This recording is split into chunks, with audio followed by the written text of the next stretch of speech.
supposedly a CNN reporter found Osama bin Laden, took a television camera crew with him, went into Osama bin Laden's hideout, interviewed him and his top leadership, and he came out and told everybody, within 3 weeks, Osama bin Laden is going to attack the United States and Israel.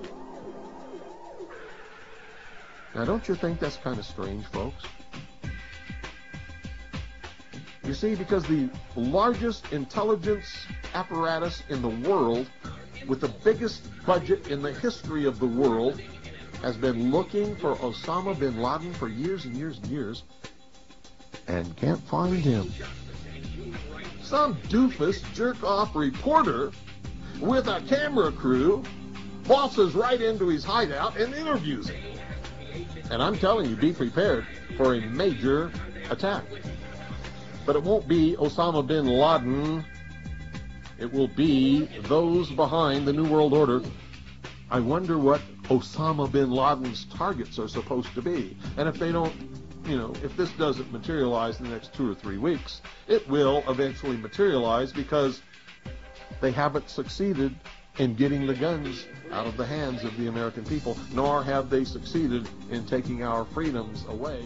And so I can tell you with a certainty, they must do something terrible in order to stop this backlash and regain the sympathy of the mass herds of sheeple out there.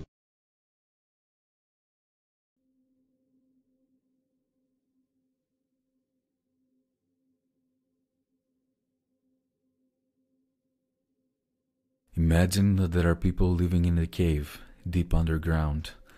The cave has a mouth that opens to the light above, and a passage exists from this all the way down to the people.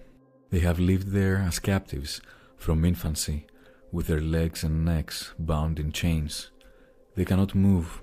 All they can do is stare directly forward, as the chains stop them from turning their heads around.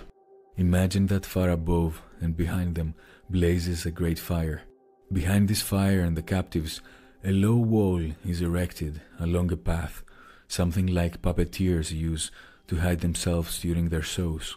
Look and you will also see other people carrying objects back and forth along the wall.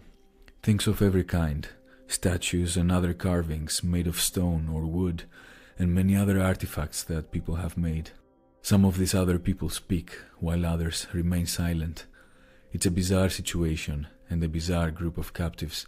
From the beginning, the captives have never managed, whether on their own or with the help of others, to see anything besides the shadows that are continually projected on the wall in front of them by the glow of the fire.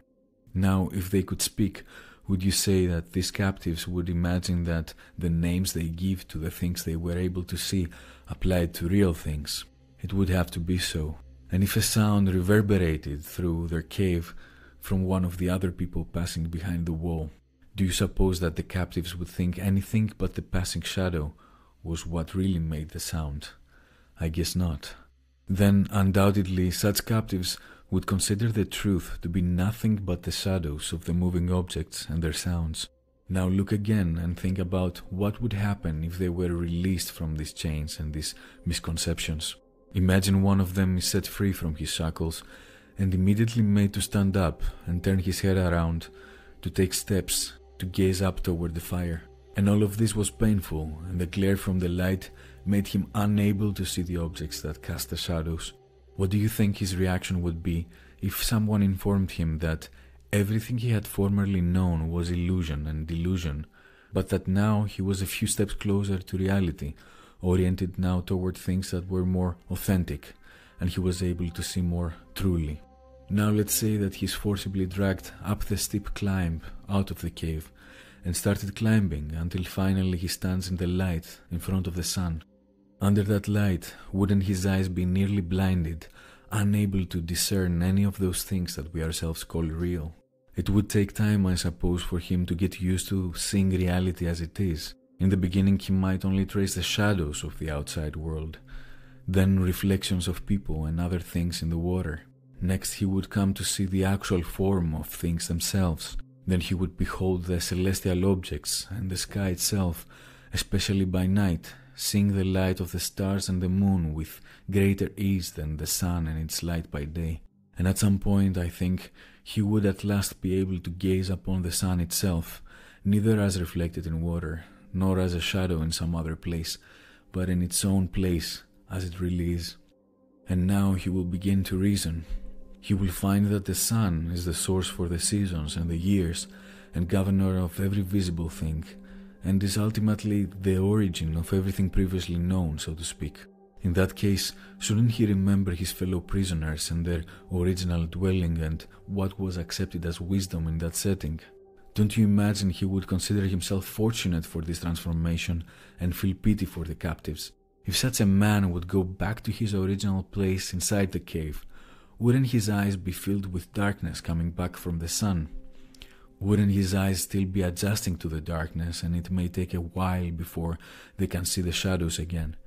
Wouldn't he become a laughing stock for the other captives?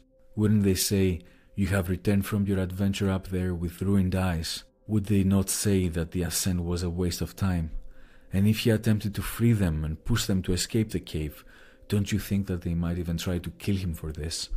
This allegory attempts to compare the visible world to the underground cave, and the captive's ascent to be the ascent of the soul to the intellectual world.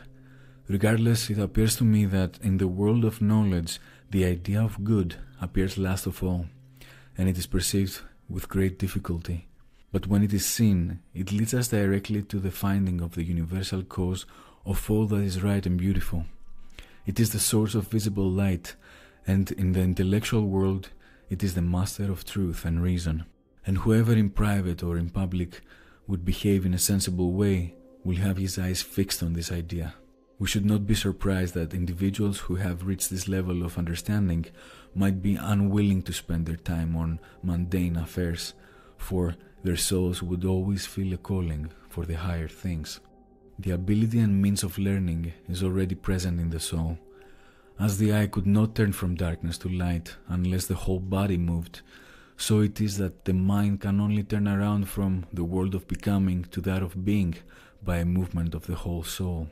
The soul must learn, degree by degree, by slowly turning towards the light, to endure the contemplation of being and of the brightest and the best of being, or, in other words, of what we consider as the greater good.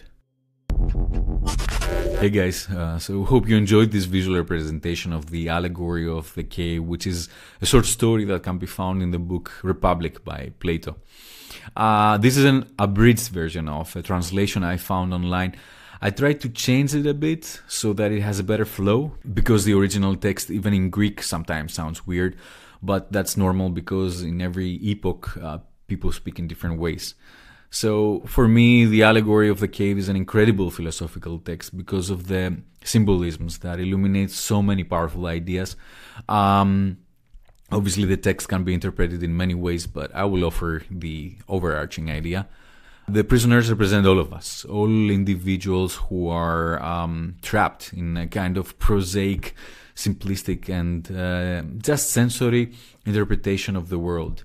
The puppeteers could represent all these people or institutions that attempt to impose certain narratives upon us. The chains allude to all those things that keep us shackled in a very limited intellectual and perceptual understanding of the world around us. The cave obviously is this limited world that keeps us trapped, and the shadows are the only things we perceive as real because of all the limitations that we have. So, at some point, one prisoner somehow escapes the cave and gains access to the outer world, which symbolizes the absolute truth, so to speak, which is kind of abstract, but in short, one can define this truth as the truth disengaged from illusions, delusions, propaganda, lies, and different absurdities. Plato makes three important points in this allegory with regards to the truth. Number one, that it takes time to get accustomed to the truth and eventually re-engineer one's perception in order to understand it and accept it. Number two, that once one sees the truth and accepts it, one can never go back to their former state.